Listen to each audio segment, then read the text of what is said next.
मित्रों, जैसा कि हमने देखा था स्टोरी पर, क्यू का बड़ा भाई यॉन को अपनी कार में बैठा कर दवाई लगा रहा था और दवाई लगाते वक्त क्यू का बड़ा भाई यॉन को देखने में बहुत ज्यादा खो जाता है और अपने मन में सोच रहा था, यॉन मेरी तरफ क्यों नहीं देख रहा।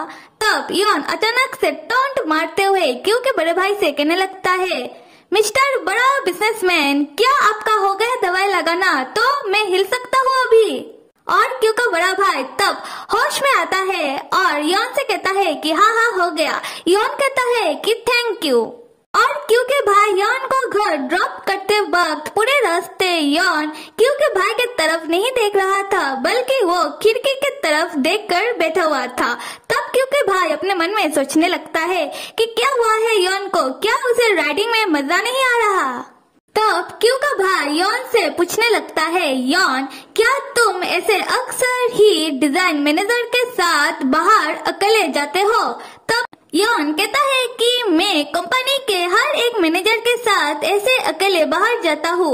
सो यहाँ यॉन काम से बाहर जाने की बात कर रहा था, पर क्यू का बड़ा भाई तब यॉन से कहने लगता है, तो क्या वो लोग तुम्हारे शू लेसेस ऐसे बांधते हैं?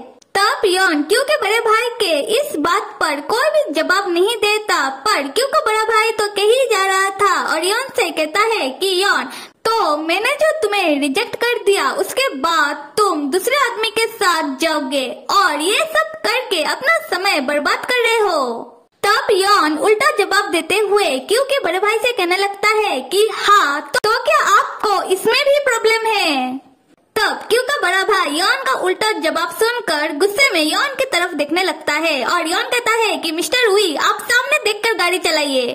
फिर क्यू का बड़ा भाई गाड़ी चलाते हुए यॉन से कहने लगता है कि मुझे क्या, तुम्हें मालूम तो होगा यॉन कि ऑफिस में प्यार मोहब्बत अलाउ नहीं है।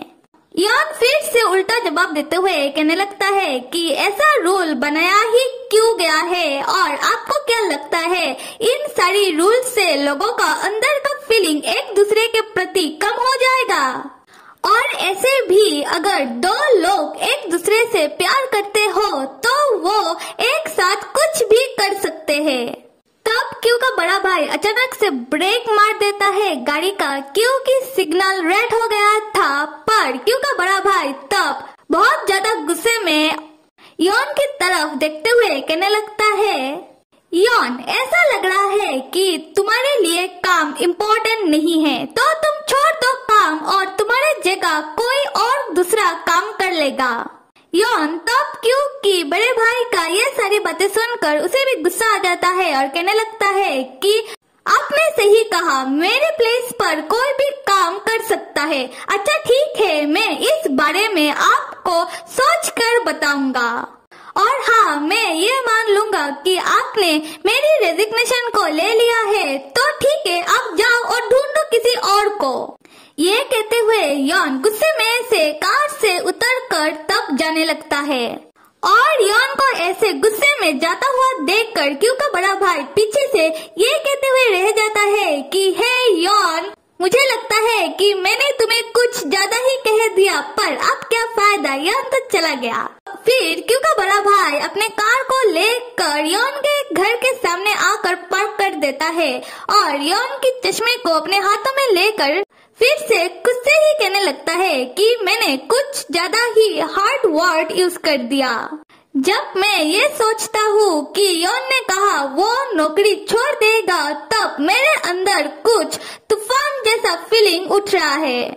उस समय हम देखते हैं कि यॉन दूसरा टैक्सी लेकर अपने घर के सामने आकर उतर रहा है और क्यू का बड़ा भाई यॉन को देखकर यॉन को कॉल करता है, पर यॉन क्यू के बड़े भाई के कॉल को तब नहीं रिसीव करता और अपने मन में कहने लगता है कि मैं क्यों रिसीव करूं, मैं तो काम पर भी नहीं हूँ। तब क्यू के बड़े भाई को ये देखकर गुस्सा आ जाता है यॉन के ऊपर कि यॉन ने उनका फोन उनके ही सामने काट दिया, पर यॉन को क्या पता कि क्यू का बड़ा भाई यॉन को फॉलो कर रहा है।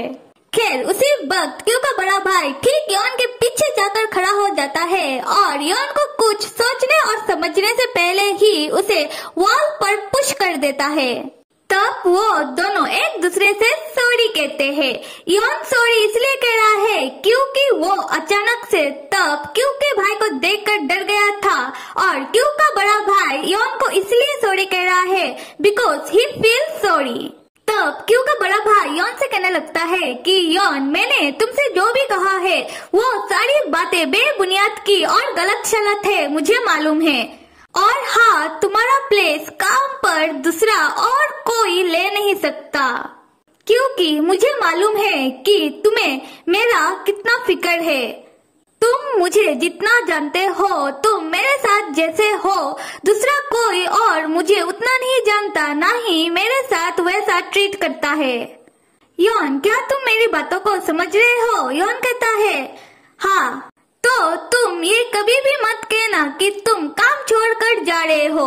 अगर तुम मेरे सामने रोगे और गिड़गिड़ाओगे भी काम छोड़ने के लिए, फिर भी मैं तुम्हें तब काम छोड़ने नहीं दूंगा।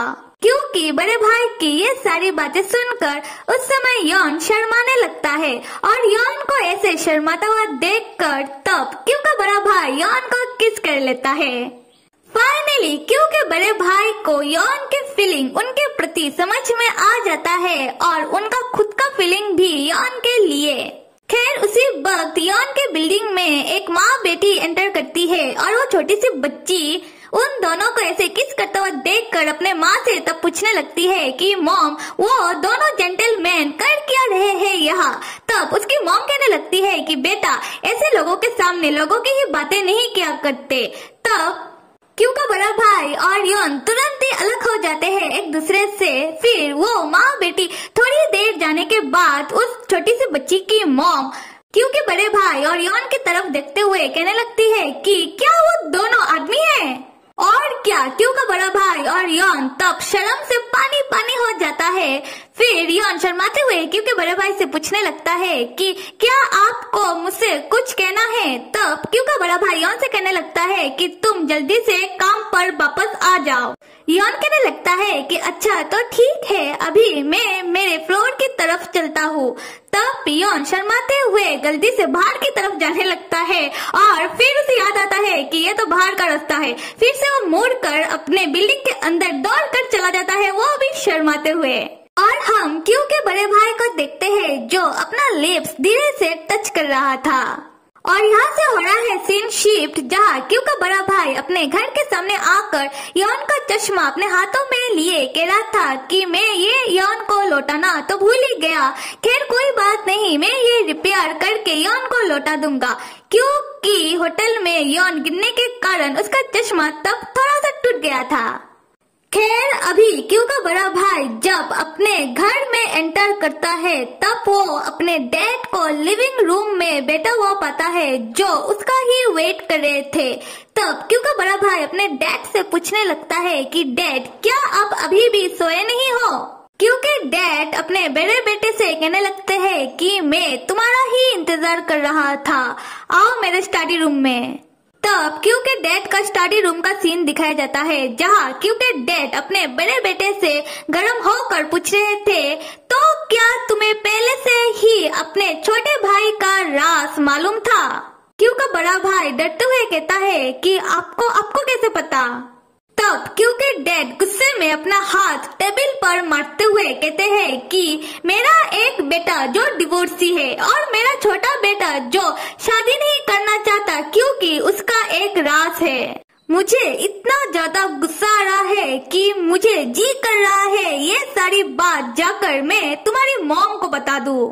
तब क्यू का बड़ा भाई परेशान होकर अपने डैड से पूछने लगता है कि तो क्या मॉम को भी क्यू के बारे में पता है? उस समय क्यू के डैड और ज्यादा गुस्से में आ जाते हैं और अपने बड़े बेटे की शर्ट को टाइटली पकड़कर गुस्से में चिल्लाते हुए कहने लगते हैं कि नहीं, मैं ऐसा रिस्क नहीं लूंगा कि मैं जाकर तुम्हारी मॉम को ये बात बता दूं। और सुनो, अगर क्यू के बारे में ये बात तुम्हारी मॉम को कहीं दूसरे प्लेस से मालूम पड़ा तो ये तुम्हारे लिए ठीक नहीं होगा बेटा। क्यू का बड़ा भाई तब डर कर कहता है कि हाँ डैड, हाँ मतलब नहीं मालूम पड़ेगा मॉम को ये बात। तब क्यू के डैड एकदम सीरियस होकर अपने बड़े बेटे से कहने लगते हैं कि मैंने डिसाइड कर लिया, ढूंढो क्यू के लिए कोई और। क्यू का बड़ा भाई चौंक कर अपने डैड से पूछने लगता है कि डैड क्या?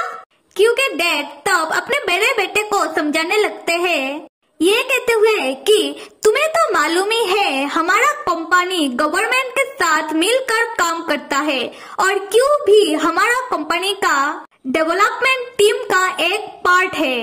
और तुम्हें क्या लगता है कि क्या होगा अगर सबको कंपनी में ये बात मालूम पड़ जाए? क्यू को दूर कहीं लॉजिस्टिक डिपार्टमेंट में ट्रांसफर कर दिया जाएगा। इसीलिए मैं ये चाहता हूँ मेरे बड़े बेटे तुम इस बात को संभालो और इस बात को अपने तरीके से सुपरवाइज करो। तब हम क्यू के बड़े भाई को देखते हैं जो अपनी ही डैड की ये सारी बातें सुनकर बहुत ही चिंता में पड़ जाता है और यॉन की वही टूटी हुई चश्मा को ध्यान से देखते हुए अपने डैड से कहने लगता है कि अच्छा ठीक है, मैं इस बारे में जानकारी निकाल कर आपको इन्फॉर्म कर दूंगा।